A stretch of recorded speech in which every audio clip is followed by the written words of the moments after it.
This meeting is being recorded. All right.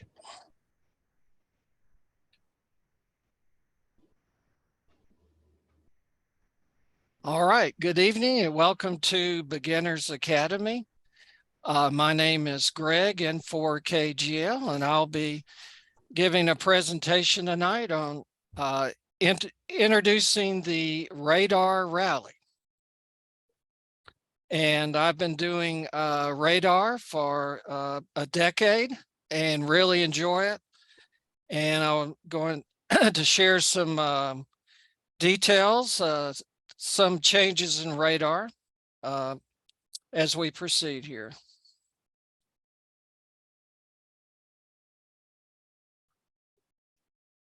All right. Well, the origins of RaDAR, it's out of Africa, South Africa to be specific. And it started with it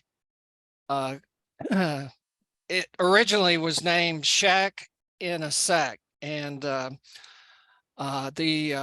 originator of RaDAR is Eddie Layton, ZS6BNE. And he was is a long distance runner. And he was also a ham. So he got this idea about carrying his radio equipment with him. And so it evolved into something called RaDAR, or Rapid Deployment Amateur Radio. And started about 2008, and I've been enjoying it since about 2013. And RaDAR is international, not just South Africa, but the whole world, so to speak.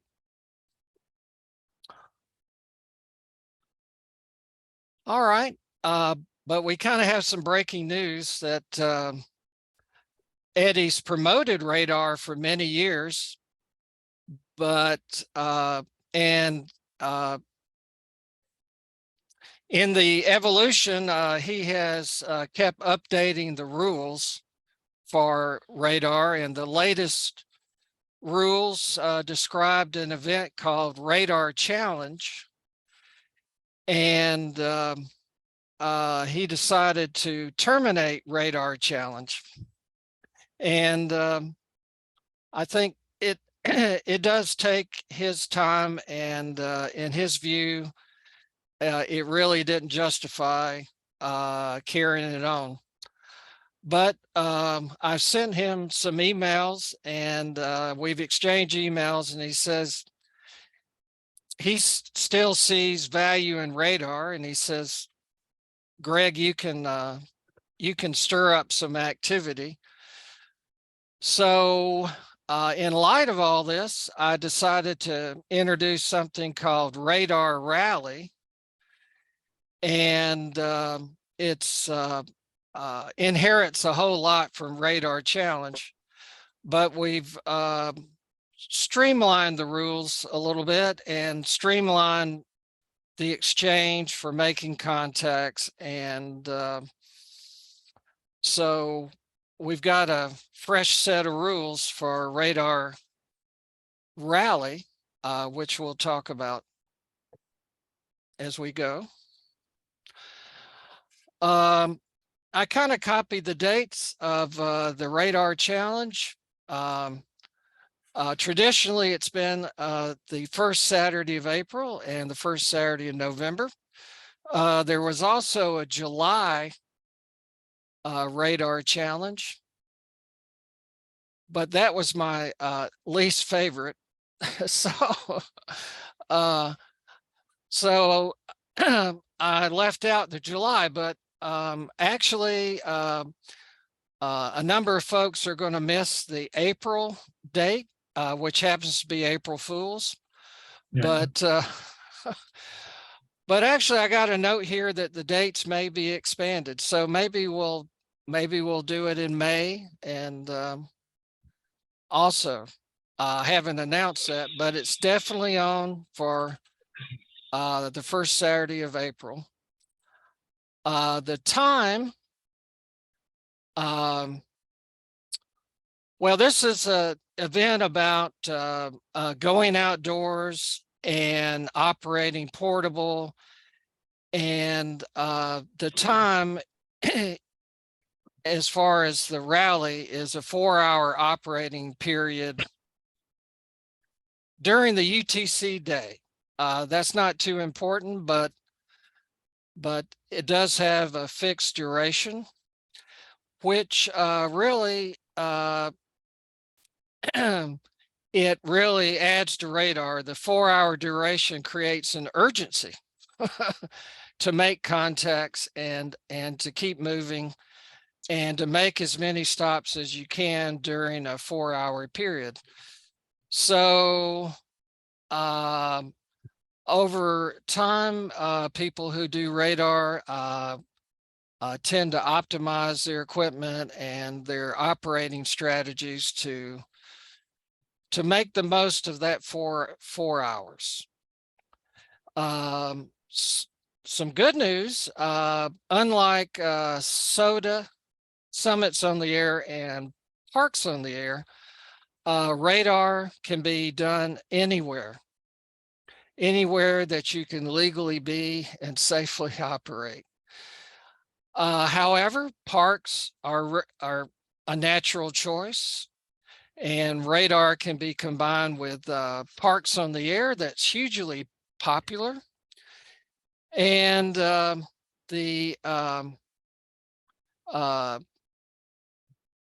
leader of Parks on the Air is aware of RaDAR. There was a RaDAR award, but they decided to change it. It fits better in their scheme to have a POTA roving award, which is not the same as RaDAR Rally, but it also encourages motion. We won't go into the details of all that, but and for events on the air, bands and modes, all amateur bands and modes are allowed. And that also includes FT8, if you're into FT8.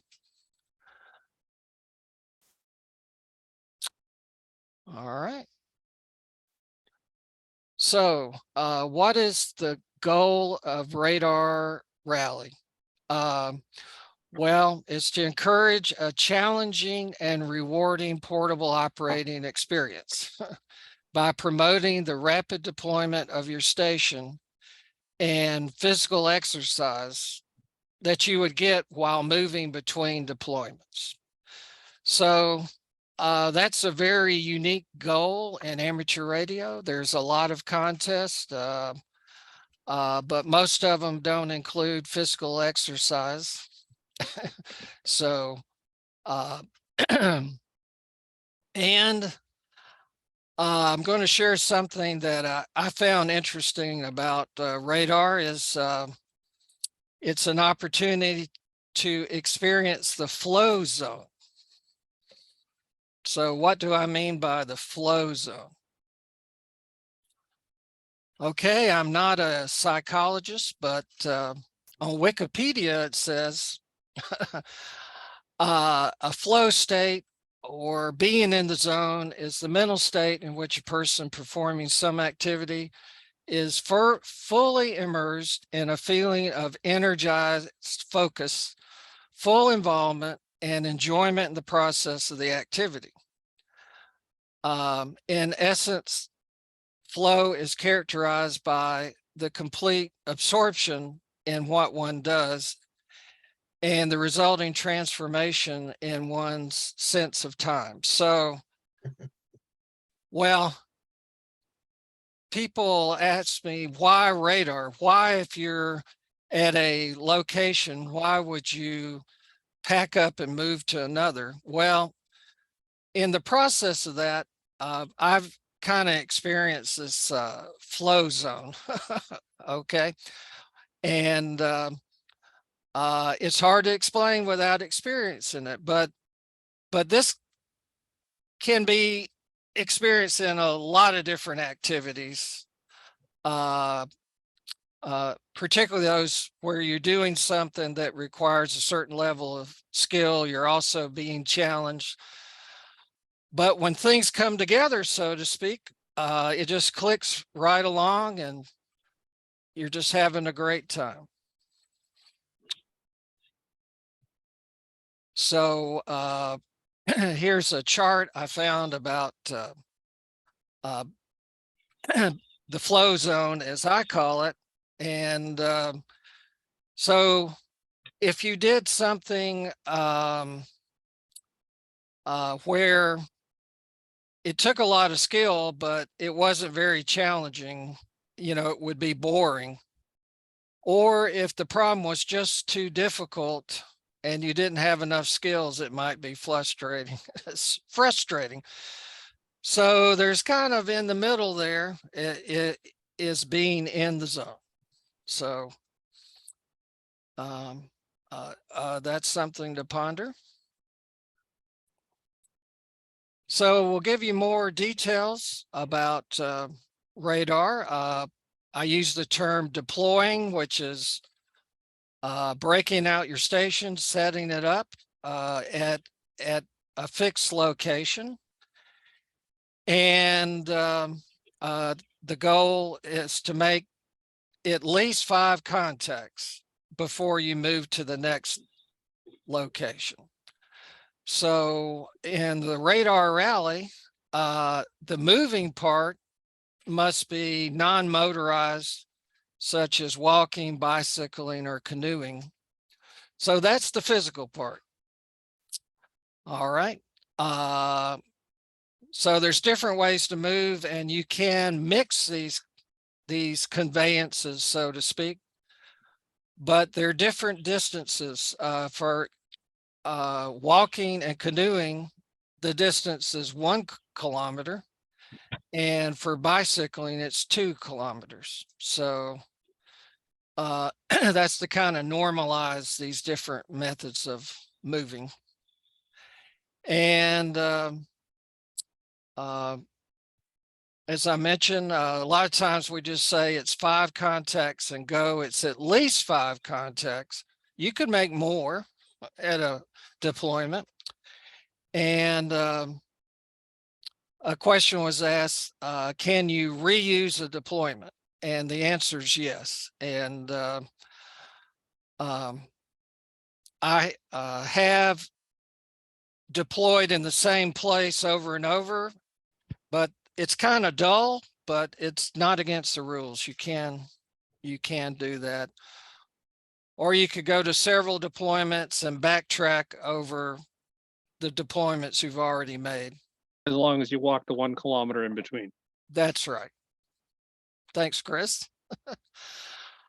So some changes, they're kind of subtle changes, but doing radar has been a bit difficult in ways because the exchange was pretty demanding on the other station, because we would give our grid square, which they may not care about, and we'd ask them for their grid square, which they may not know.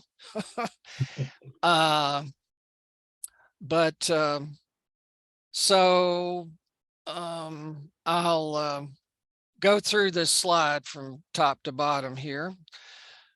So a radar station calling CQ, like CQ radar, CQ any station. So if somebody answers, the exchange is your signal report and location. And you could say you are 599 Alabama on CW, or you might get a lot, you could be as specific as you want, but the other station doesn't have to give you a grid square. Okay. However, in the spirit of the radar challenge, radar to radar contacts will exchange a maidenhead grid square of at least 8 digits. So, and that's partly so you can tell where somebody is and you can tell when they move.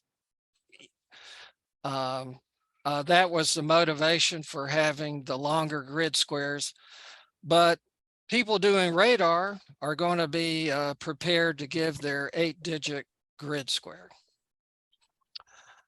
Now, a radar station hunting context. So maybe you did CQ radar, nobody answered. So there's a lot of other activity on the band, like a QSO party. So say you call a QSO party and well, usually they just want your signal report in the state. So you don't have to give them a grid square. You just give them what they're expecting. And so it used to be, you know, not people doing a QSO party just are very reluctant to stop and figure out their grid square. So you can't blame them really. So other details, you can work a station on multiple bands and modes. At one deployment, and also you can rework a station on another deployment.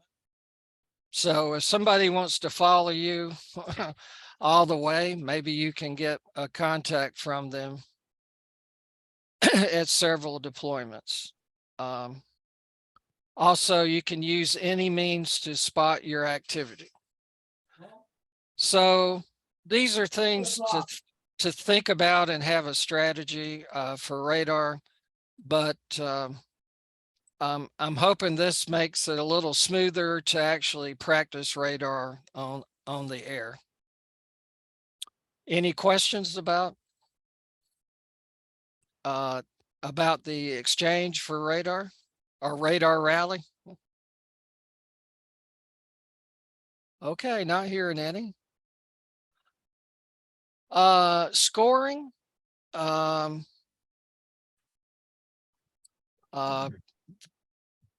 Well, frankly, I had a lot to do with writing these rules, and this is what I came up with. If you do a radar to radar contact, that's 2 people out in the field doing radar. You would get 3 points for that QSO or contact, really.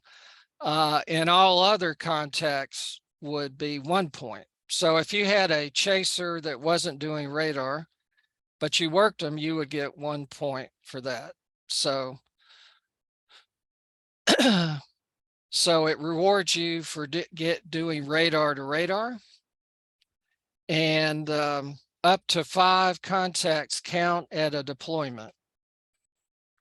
So it might be you already have 5 contacts, but another radar station called you. So you might want to count that contact instead of one of your previous ones. So,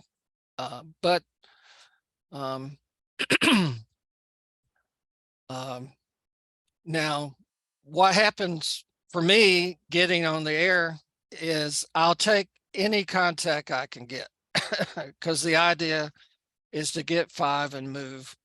But there's some flexibility if you want to take some more calls.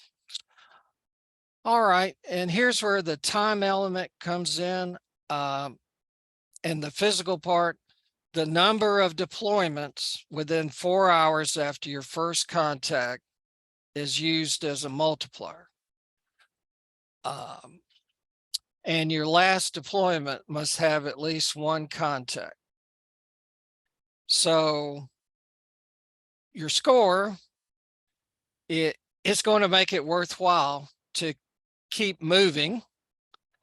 And I've had the situation where I moved 3 times and I said, oh, I don't have time. Well, maybe I have time to get to the 4th location, but I can't make 5 contacts. Well,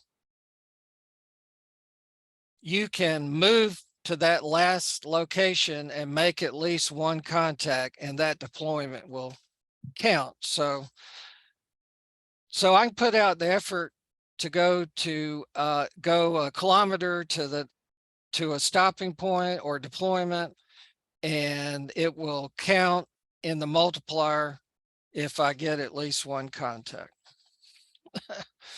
So the final score equals the total number of QSO points times the number of deployments. And I think if you interviewed people doing radar like Chris and Bob, that really the score is kind of for your satisfaction, your own satisfaction, and monitoring your own improvement. Or you know, how good of a day did you have? Well, I got this score. But radar's never been really a big contest. So the score is just to kind of measure how you did. And so in fact, in Radar Rally, you can share your score. I encourage you to do so. But it's not that much of a competition, at least from my viewpoint. And we do have a groups.io group where you can share your score. You can also share your plans, and overall, I encourage folks doing radar to share their experience on social media, YouTube, and because the more people who join in on radar, the more fun it is. And the next one may be surprising, but a log should be kept. Otherwise, you really won't know your score, but it's unnecessary to be submitted. And that's there just to minimize the administration of this concept. But Eddie has an online radar log, and he welcomes us to use that radar log to share our activity, but it's optional. You don't have to. Okay, now not everybody in our Panama City Club or our Dothan Club is going to go out in the field and do radar, but everybody can be involved if they'd like to get on the air and chase us. Now, warning, it's tough. Despite our efforts to let people know where we are sometimes operating, sometimes moving. We are, you know, maybe low power QRP. You know, we're out in the field, so chasing can be difficult. So I say chasing a radar station, when you get them, it's like rare DX, but please chase if you're willing. And the QSO will probably make their day, the radar operator, and maybe yours too. So I'm going to revisit some of these things. The modes of transport, on foot, canoe, or bike. Well, there's different ways, different kind of, there's paddle boards. So you're not locked into a canoe. And So we can't really predict every way that you're going to move. And kind of in the original radar rules was wheelchair. So there's a different distance required based on how you move.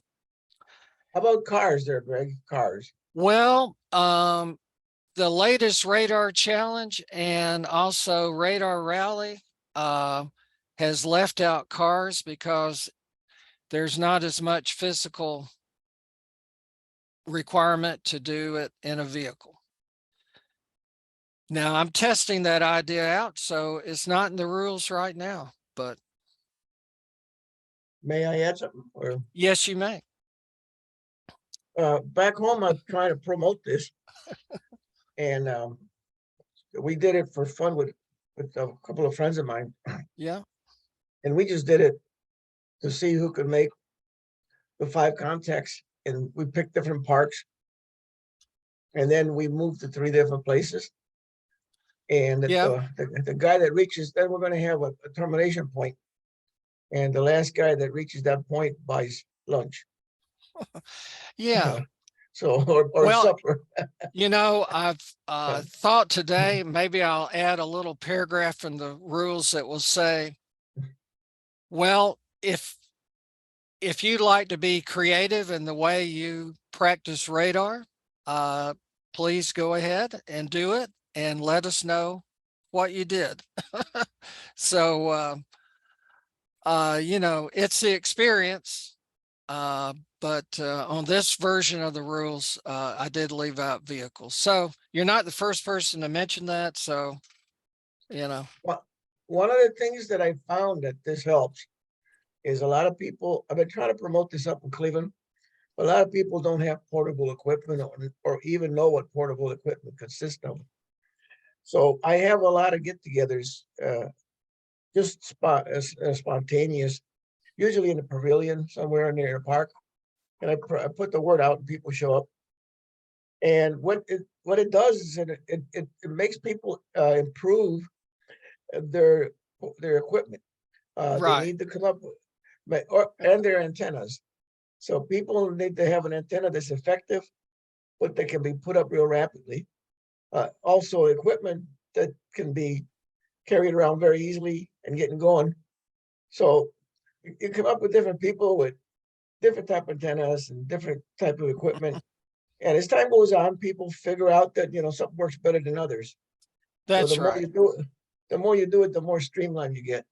Exactly. Okay. The venue, it's wide open what your venue may be. As I mentioned, well, that it's pretty wide open. I might just do radar in my local neighborhood here on the streets, or I may go to a spot or a park that's in POTA or a wildlife area. Over on the right is one of my favorite locations. That is aerial view of Opal Beach that has the Gulf of Mexico on one side and it has a sound on the other. So it's is essentially the salt water is very available. And so I like that site, but anyway, it's up to you. Not everybody can access the Gulf of Mexico and the islands, but it's up to you how interesting you want to make the venue. And a lot of radar is is the planning on, well, just what venue do I want to pick? So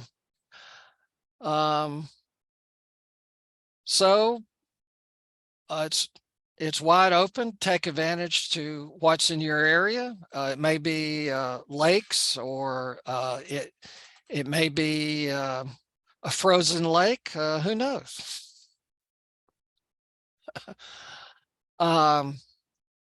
As Frank mentioned, after you start thinking about this problem, you can look at your radios. Really, it can be anything you can quote muster. The good news is there are a lot of different rigs available for portable operations now. Elecraft is one, ICOM is another. There are Chinese radios. So, or you might build your own radio from the kit. Now your radio may be QRP or it may be 10 watts, but you're not limited to QRP. So if you think you can carry your 100-watt radio and a battery, you can do it. So you do have to consider the weight and the bulk of the radio plus the battery. And you also have to consider that, you know, how much you can carry or pull. I have used a little cart. I've used various things, and I've also used a backpack. So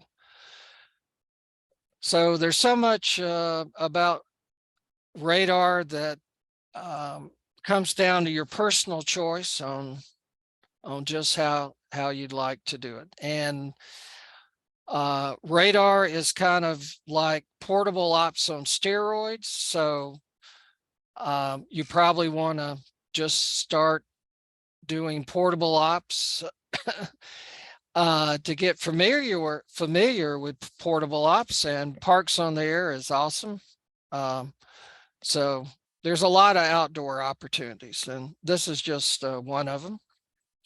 RaDAR. Your antenna. Hey, any kind of antenna will work if you can deploy it, you know, in a portable setting. So I think I've used dipoles, verticals, end feds, and mag loops. The mag loop's one of my favorites. Over on the left is Alex loop mag loop, but you can also build one. You should consider the supports you need. You can shoot a line over a limb. You know, if that's allowed where you're going. But most of my antennas are self-supporting, so I don't have to pick out that limb, and if there's no limb, I can still operate. Consider the setup time for your antenna. And since it's getting context any which way you can, consider the time to change bands.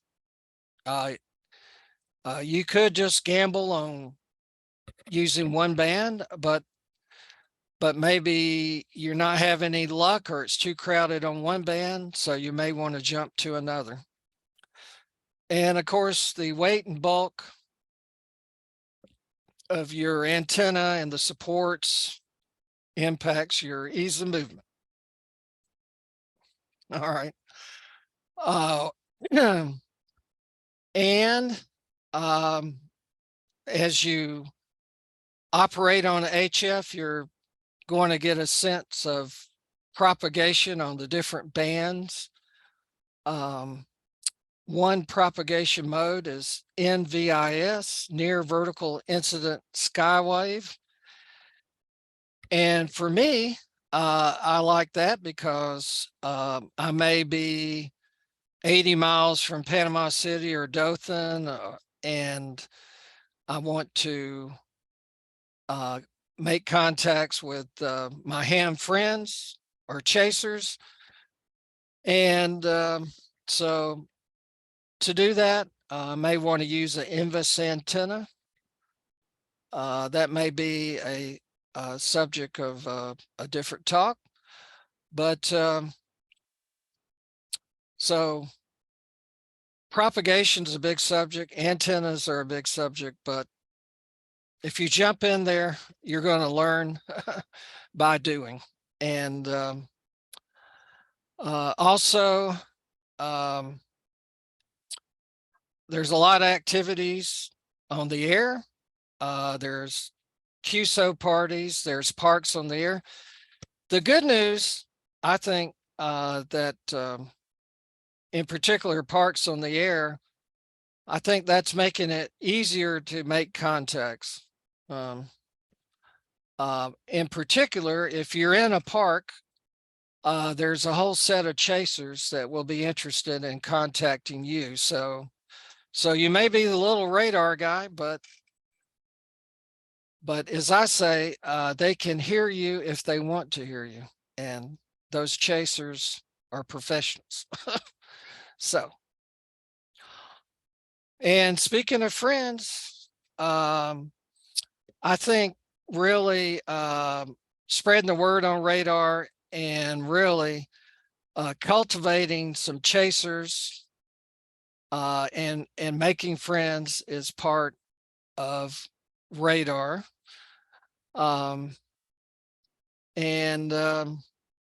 So in RaDAR, you get by with a little help from your friends.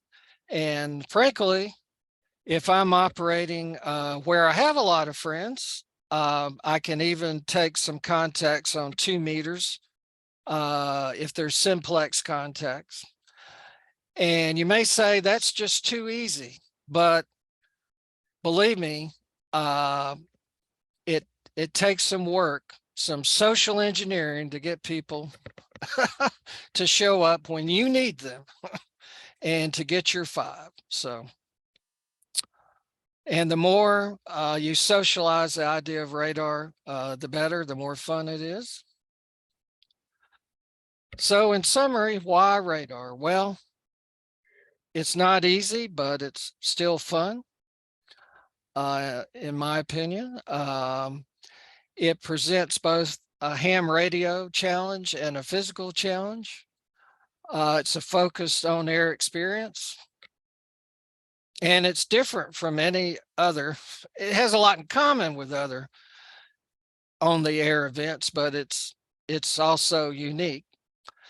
And it will help you become proficient at portable operations, which is hugely popular now.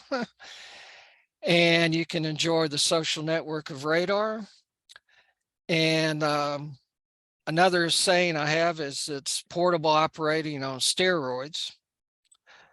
And ultimately, you'll be familiar with your equipment, the bands, and which may be helpful when all else fails. So, guess what? The first RaDAR rally is on April Fool's Day. So be aware. I'll come out with additional information when I pick a venue, and so I'll know where I'll be. And we have that radargroups.io group, and I'm hoping people share when and where they're going to be doing RaDAR ahead of time, so we can be on the lookout for them. So so stand by for more details. We have Chris, VA3ECO, in our Zoom group tonight, and he's going to add some additional material because he's done RaDAR in Ontario when the snow is still on the ground. Including this. I do have a blogspot site where the rules will be. I'm also posting it on the groups.io, on MeWe, And so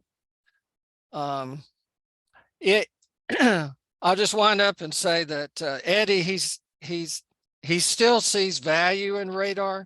He's just putting aside being the administrator of those challenges. So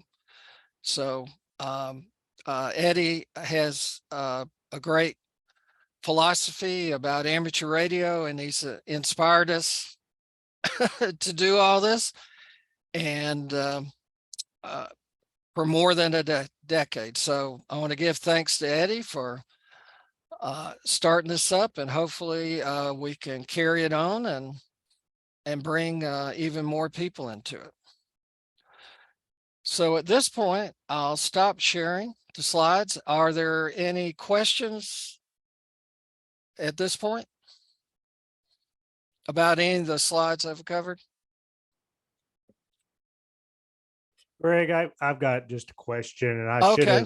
should have brought this up when you were emailing Okay. it back and forth. Is there going to be any kind of bonus for QRP? Now, I didn't see it in the rules, and I understand we're wanting to streamline it and make it all easier for the rules and things like that. But there is a bit of a extra challenge when it comes to QRP. Have you thought about maybe having an extra bonus for QRP operations? Well, RaDaR for a lot of years hasn't had that bonus, so I didn't carry that. I didn't reinsert it, but yeah, I was just curious. Yeah. I mean, it's nothing you don't need to go changing the rules. I was just kind of curious. It was something you had considered. No, I couldn't sleep one night, and I got up and wrote those rules. Okay. Yeah. No, they're good. They're good. They're Well, fine the way they hopefully are. they'll get us started. They can be refined, but so let's let's see how they work out for the April and RaDaR challenge. I know you won't be available, so No, unfortunately, I won't be available Well, April 1st, but hopefully maybe we want to have a May RaDaR yeah, challenge. well, maybe we'll just do one every month. We might. Okay. Yeah. May I add something, Greg? Yes, Frank. Um, carrying URP is actually a little easier because you're carrying a light radio. If Yeah. you're want to do 100 watts, you're carrying a heavier load. So that would in Yeah. itself makes it, gives you a bigger burden. Yeah. So Well, that's right. Well, QRP in a way is an advantage, particularly when you're moving out. You can get away with less weight in your equipment. So now QRP, I think, is going to work really well as the sunspot cycle progresses. When we were at a solar minimum, I kind of felt like I needed 100 watts. And so I did push, I pushed a cart with about 50 pounds of gear in it. from the picture, it looked like you had Susie pulling it. Yes. Well, Well, there's certain laws about Bassett's pulling carts. Okay, at this point, I'm going to let Chris share a little bonus material that he has. I have one question. Yes. Didn't RaDaR used to be the first weekend in every month, or am I thinking of something else? Well, when I got involved with RaDaR, I actually I promoted it, and I did have a little activity every month, but it really wasn't a full-blown RaDaR outing. I was just going out and operating portable and inviting people that do RaDaR to make contact. So It's never been officially a monthly thing, but there's, the door's kind of open. It's just that July radar challenge that gets to me. I hate to say it. Actually, the July came up because some people up north said in April, there's still snow. But as you'll see when Chris talks, that's not really a problem. Nah. Nah. Okay, thanks, Greg. Okay. I'll do a share here if I can.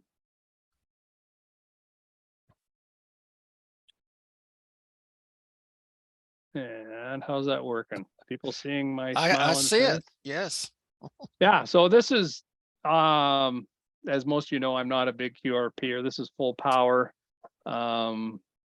With the lithium iron phosphate batteries, it's not too hard to do a good battery and a lightweight. This is last year's challenge. Weather this year looks to be much the same. Our ice is pretty good. The year before we were half water, half ice, so I had to go from island to island. That's the cottage in the background where I am right now. Setting up, I put a lot of you have seen these slides before. This is but for those that haven't, this is a walking stick with a little a hamstick mount. You can get these at truck stops for 15 bucks or whatever. And then this is the collapsible whip from MFJ. I think it's around 60 bucks or something. 17 foot, so it's a full quarter wave on 20 meters, which I like. Then you can bring it down for 15 or 10 or 6 as you wish. Radials, as I mentioned, I like elevated radials. Just a piece of speaker wire clipped on there. One in each direction seems to do the job, about 3 feet off the ground. To hold it up off the ground, I use Frank's driveway markers with a clothespin on the end. Works really well. And there's the 857 100-watt rig and log sheet. And there I am working. So quite often if I'm hiking, I'll put everything in this one bag and carry it on my back. And I got to admit, it's not the lightest pack in the world, but it's for 1 kilometer, it's not that tough. This year might be a little extra challenge. We've got new company in our neighborhood, and I'll have to be a little cautious. This is just about where that first slide was with me walking along. This is yesterday. So he's about 130-pound timber wolf. And then I tap on the window to see if I could scare him away. And this is what he did. He wasn't scared at all. So I gotta keep one walking stick in my hand at all times in case he shows up. And about 5 days or 4 days ago, they were on the next island over howling. So about 300 yards away, I would say. And wow, that's when they're that close, it's pretty scary. In a distance, it's very romantic to hear the wolf howling, but when they're a quarter mile away, it scares the crap out of you. So this was my my route. And as Greg says, you can return back. So I did spot number 1 out to here. That's where the wolf was, right there. And there's the cabin. And spot number 1, spot number 2 was down this way. Back to this one as spot number 3. Out to this one as spot number 4. And then back to this one again as spot number 5.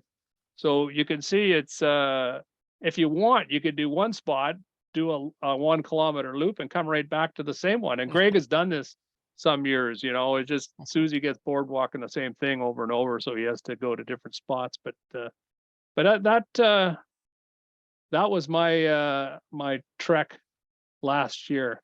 So what I wanted to talk about also, guys, is FT8, and we were talking about doing a radar to radar, giving your 8 grid square. Now, how do you do that on FT8 when your grids are coming up in 4 grids?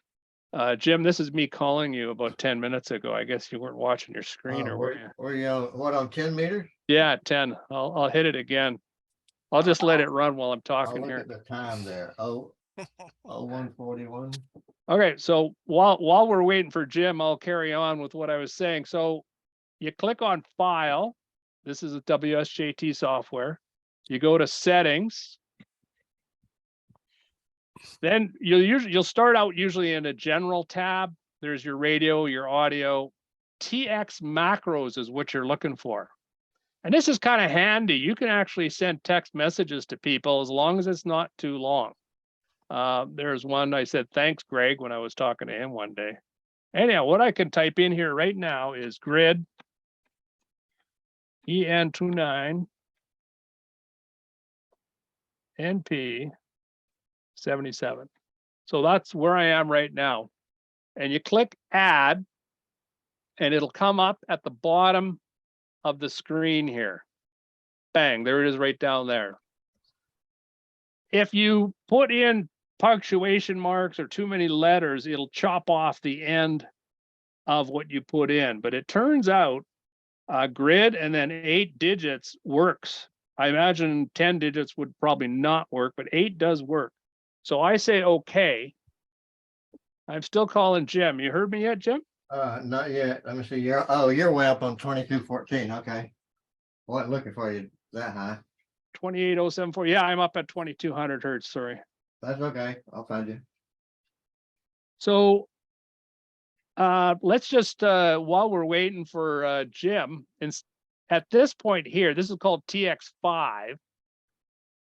And you'll see that all the transmit messages, when he comes back to me, he'll be doing 2. I'll be doing 3. He'll do 4, and then I'll do 5. But 5 has got a little pull down here, and you don't have to send 73 on 5.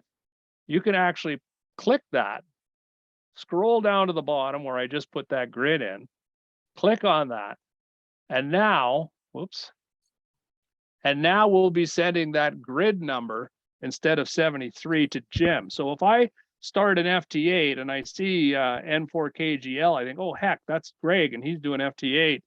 I'll quickly pull down my grid, and instead of 73, I'll send him my grid, and he could do the same to me. And bingo bango, we both got our 8-digit grids, and yet we're still working FT8. Any questions from anybody on that? Well, I'm glad that you went over that. I don't think using FT8 was encouraged. In fact, I think it was discouraged previously, but I think it's interesting to see if FT8 will be popular for radar. And I kind of think one of the hard problems with radar is knowing where the radar operators are. Well, if you're on FT8 and the propagation is right, you're probably going to, you can check pretty easily that a radar guy is out there. So you could put calling CQ radar on your You can. You Yes. can't spell out radar completely, I found out. You Oh. can go RADR, works, Okay. All right. but RADAR doesn't Oh, fit. darn. Okay. Well, I think that's close enough. Yeah. And Greg mentions, the part of the problem too is that radar to radar, one guy be walking while the other guy's transmitting, and then vice versa. And we've done that on more than one occasion, where I'm hoofing it and Yeah. he's calling CQ. And then I get to where I'm going and I start saying, oh, and my wife will text me, hey, Greg sent a WhatsApp message. He's on this frequency, and I'll go there. Well, he just packed up and now he's walking. So, and that's the way Yeah. it goes. But that's the fun of it too, And then sometimes it works. Yeah. Bob and I have connected, and Bob was QRP, Bob Plank, and then Greg and I have connected a couple times. So it's doable, radar to radar. And the more we get people involved in this, the more chance it's going to happen. I like to, if I'm on phone and I'm doing pretty well, I don't mind taking 5 minutes to explain to people what I'm doing and refer them to, just Google radar challenge or radar rally in this case, and let them look it up. And I've had a few people say that, oh, I got to give this a shot because it is the ultimate in fast portable setup. I think it's pretty slick. While we're waiting for, I guess Jim's not hearing me. That's odd that we're Yeah, not connecting. I'm switching to all antennas. I'm trying everything I got. Okay, I'm on gonna the go to, chameleon now. If it doesn't do it, nothing's gonna do I'm it. gonna drop down in frequency because I could be Oh, right you where went down to some, 2090. Okay, let me get I just dropped down to 1400 now. 1400. Okay. Or no, 1159 actually. But because there could be someone right where I was Yeah. from your perspective. Okay, I'll go right on Okay. 59. Anyhow, I don't know if Well- we need to connect or not, but let me show you one last thing before we go, and that was the 9-digit grid square. EN29 NP77 is where I am right now. Remember that map I was showing you? This is the other area that I'm working here. So it's EN29 NP66. And this is why the 8 digits is good, because with 8 digits, you walk a kilometer, you're invariably, not always, but you're usually in a different grid. And there's that's that other grid that I was working, the second one, and it's 88. So that gives you a picture of how that works. And we'll go quickly back to Jim. Yeah, No, that ain't happening, but I think you guys get the picture. yeah, on I got that. a couple of extra things to mention. One is a facility, if you want to call it, a website called Ham Alert. And maybe we can go into that in detail at another session, but Ham Alert, you can put in a list of calls. And if those people are on the air, you can get a notification. And I put the calls for a lot of my friends on there, and so I'll know when they get on the air. Not now.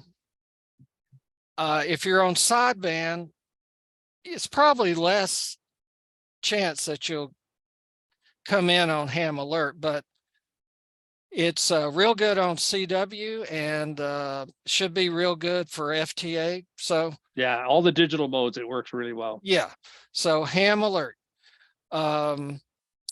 Another thing, if you need to know what your 8-digit grid square is, there's an app for Android phones called Ham, I believe it's Ham GPS. And it's awesome. And it will give you those longer grid squares. And another thing that I'm will try for a radar rally is APRS or APRS. And you can put out a status message. Well, for one thing, if you're in range of APRS and people search your call, then they'll know where you're at. And then I'm thinking about using the status text to say something like, I'm at spot 1, or I'm walking. I'm not sure the exact text I would use, but anyway, it can give people an idea if I'm set up taking calls or I'm moving from one deployment to another. So there's Chris, a lot of tricks. Go ahead, Chris? Frank. How did your lithium ion batteries hold up in the cold weather? Oh, really well, better than the lead acid, I've noticed. And from what I've read, like down to I guess below freezing or well below freezing, it'll get knocked down for sure. They say 10, even 20% when it gets cold. But the lead acid, when it gets cold, it can be like 40%, 50%. It really gets killed by the cold, whereas the lithium ferrous phosphate is less affected. The big problem is, though, you don't charge it when it's frozen. That'll ruin it. You got to get it up to above freezing internally in the battery, not externally, but internally before you try charging the thing. So that is a bit of a detriment, but other than that, it's fantastic in the cold, really better. So you have to build an igloo or Hi, something. David. There's- Yeah, you I put it in your plan on not igloo. living anywhere where anything will freeze. Well, actually, I guess radar is kind of a advanced topic, but we talk about portable operating and batteries and antennas and all this in our different talks. We also have talks that we've put on YouTube, so people can look at them again. So at this point, well, Bob, KK4DIV, I know you've done radar. Do you have any comments for us? Or did Bob just exit? No, I'm still There you here. are. I had to find the mute button. All right, that's no problem. I get that at work too sometimes. Did Bob leave? No, Bob's trying to find the mute button. No. Your presentation was great. I really don't have a whole lot to add, other than it's challenging. It's physical. It's rewarding. And I haven't done as many radar challenges as you, Greg. Seems like always something comes up, but they are really a good time.